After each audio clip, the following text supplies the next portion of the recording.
So I'm coming at you guys again from the kitchen, man. This is my favorite upload spot because the lighting is good. But we got a very interesting story for this video because this is actually something that ties into a video that I had done on a gang that was formerly known as the Egyptian Cobras.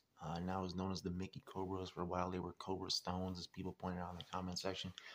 But that gang was tied to Egyptian identity and black identity in the United States. We have an incident, well, not an incident, but an ongoing civil case involving a Chicago police officer. His name is Muhammad Youssef. He's a 20-year veteran of the force, and when he originally joined the force 20 years ago, marked his race as Caucasian.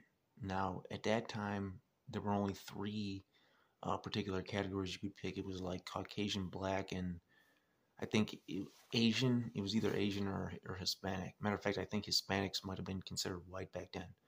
I don't know, but it was there were only three. So he picked Caucasian.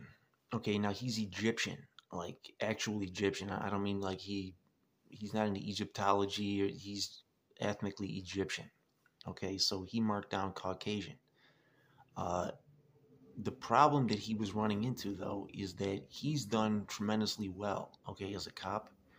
And since 2019, of the 75 people that have been promoted to various positions like sergeant within the department, only 5 of those promotions have been whites, have been Caucasian. So he's suing the department, saying that less qualified candidates that are black and Latino are getting promoted ahead of the Caucasian candidates, and because he marked his race as Caucasian, he's not getting promoted even though he's more qualified than some of the people that are. So he tried to change his race. He wanted to change his race to African American, which technically is true, okay, because Egypt is in Africa and he is Egyptian, and now he's an American citizen, so he technically is African American, but that term was originally conceived of to identify black Americans, foundational black Americans. See, this goes into a lot of sociological intricacies, okay, as far as like issues going on in the United States, but we got the time tonight, so we're going to get into some of that, man. So for people, I know I got some people watching this channel from outside the country. Black Americans are in kind of a unique position, okay, when it comes to ethnic or racial identifiers. Most people, they have 3 different levels of identity. You got a racial identity, you got an ethnic identity, and then some people, like even below that, have a tribal or a regional identity, like within their ethnic group. Okay, like so for me, my racial identity is Caucasian, my ethnic identity is Greek. My sub-ethnic identity would be Cretan, from the particular island where my family is from. That's like a sub-ethnic group. So black Americans, though, they had their ethnic identity and their tribal identity taken away from them, basically. I don't want to say that it's gone, because it's still there. They just don't know what it is anymore, because, when they were brought over as slaves, the, tribes were all mixed together. They were basically forced to forget their language, their culture, and so the ethnic identity was erased. Okay, so their racial identity is the only identity that remained, and even their racial identity has changed somewhat since they were first brought over, because now they've been here for so long that they've mixed with Native Americans and also with Europeans. So now, like most black people in the Americas, they're what you would consider triracial, African, Native American, and European. The European originally had gotten there back in the day due to the slave owners just raping the women and being dirty, and the Native American, some of the black slaves would escape and run away and take up residence with Native American tribes. And then on top of that, on top of the slave owners being dirty, you had just affairs going on. I mean, whenever people come into contact, nature takes its course. And so you had people, even Frederick Douglass, he's a prime example. Like, his father was a white slave owner. His mother was a black African woman. She was He was biracial. Okay, Frederick Douglass. His father was his first owner. He was married to a black woman, but he was cheating on his black wife with a white side chick. I mean, this is back then, So I mean, you already know what's been going on since then. And then on top of that, you got certain regions of the country with, among certain ethnic groups like the Creoles in Louisiana, where race mixing was a regular part of the culture. So, you've got, because of the one drop rule and the racial laws in the United States, instead of the black DNA getting transferred over to the white population, the white DNA was getting transferred over to the black population because a mixed person would be considered black. And as somebody considered black, they would be forced, by law in a lot of situations to marry a black person. So even racially, black Americans have changed since they were first brought over. Their phenotype is not the same as their African ancestors. You get a lot of them like Steph Curry, Beyonce. They're light skin, curly hair, colored eyes. I mean, they got a lot of different features now.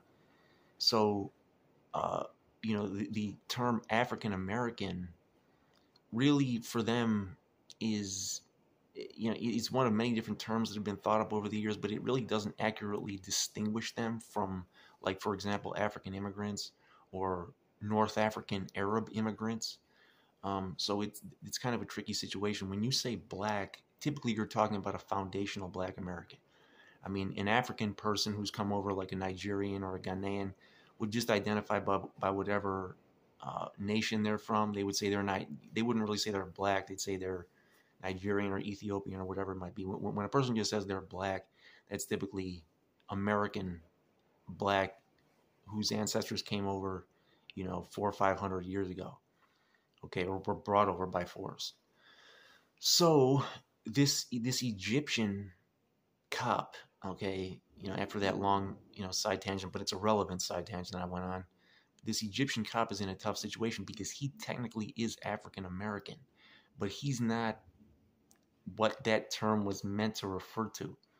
Okay, he is technically, the Egyptians, according to their DNA tests, are basically from the same macro gene pool as Caucasians. Okay, that at least part of Egypt. Egypt originally was two different kingdoms. Okay, now I talked about Nubia in my video on the MCs. I kind of went into this because that gang has a specific identity originating from the Egyptian cobras. So the Nubian kingdom, okay, in the south, which was like, I don't want to say it was a separate nation. They're Egyptians too, but they were black, okay, and still are to this day. Like, Nubians are black. The northern Egyptians, or the what you would call Upper Egypt, okay, referring to the direction of the Nile River, they genetically are related to people from the Levant region of Lebanon, okay, and they, according to archaeologists and according to the current science, had migrated into that region at some point, in ancient, and the migration may have been gradual, okay, but, Caucasian populations from the Middle East or from other, the Caucasus Mountains had migrated into North Africa back in the day, okay, like, and we're talking way back in the day. And so those Berbers, the Egyptians in North Africa, they are more related to people from the Middle East than they are to sub-Saharan Africans. And so, they have a similar skull shape and everything with Caucasians. It's a myth, and I've seen this myth pop up in the comment section on my videos, that Caucasian means white. It does not. Okay, white typically refers to Europeans only, and some people from like Central Asia. Okay, Caucasian is a much broader group than that. That includes even people in northern India. Okay, like, there are people that are Caucasian that are brown skin. So when he marked Caucasian, that's technically accurate. Okay, but this, Chicago has been going through a lot of changes as far as the government from back in the day. And now, you see, like, for us back in the day when I was a kid, for us to have a black mayor or black alderman and stuff like that, that was like a big deal back then. Now it's nothing. The last couple mayors have been black, and that's not even considered like a big deal anymore. Okay, and there's been a lot of promotion of, black people, even though in Chicago, black people are not a minority. They're one of the largest populations that we have. So, I mean, technically in Chicago, that's not a minority group. It's a minority nationally, though. but there's been a lot of promotions of minorities, and so you have kind of a reverse situation from what you have in the country at large, because a lot of Caucasians, and I'm not saying that the department was doing this deliberately, because I do think there's a value, and this is kind of an unpopular opinion. I do think that there's a value in being black when you're dealing with the streets in Chicago, because just due to the simple fact that the majority of the people in the streets in 2024 in Chicago are black and Latino. 20 years ago, and definitely 30, 40, 50 years ago in Chicago, a large number of the people in the streets in Chicago were white. There's still a lot of whites in the streets, but they're not really doing it in the same way that they were doing it back then. Today, there's a lot of white guys that are plugging for street gangs and, doing scamming and stuff like that. But as far as gang banging and killing, there's not a lot. A few, but not that many. But, so if you're black, I feel like there should be more black cops and more black guys in high positions in Chicago, even though I'm not black, because you need to be able to relate to these guys, at least on that level. I mean, they still look at you as a cop, but, at least you're one of their ethnic group. So I do feel like there is a value in that needs to be recognized as far as promotions. But you guys let me know what you think in the comment section, man. This is a very controversial topic. Do you think this Egyptian cop has a legitimate lawsuit? How do you think that the department or the judge in this civil case should handle this? Like, do you think that the department's at fault for not promoting him? Personally, I would have to know more details about the situation to be able to determine that. But it'll be interesting to see where this lawsuit goes. That's all I can say at this point. But hopefully I'll get at least set the stage for a debate that can take place. You guys let me know what you think in the comment section, though, man. And hopefully this resolves itself in a way that doesn't stir up beef, between the Egyptian and the Black American communities now, or at least in the department. This is your boy Chicago News. I'm out.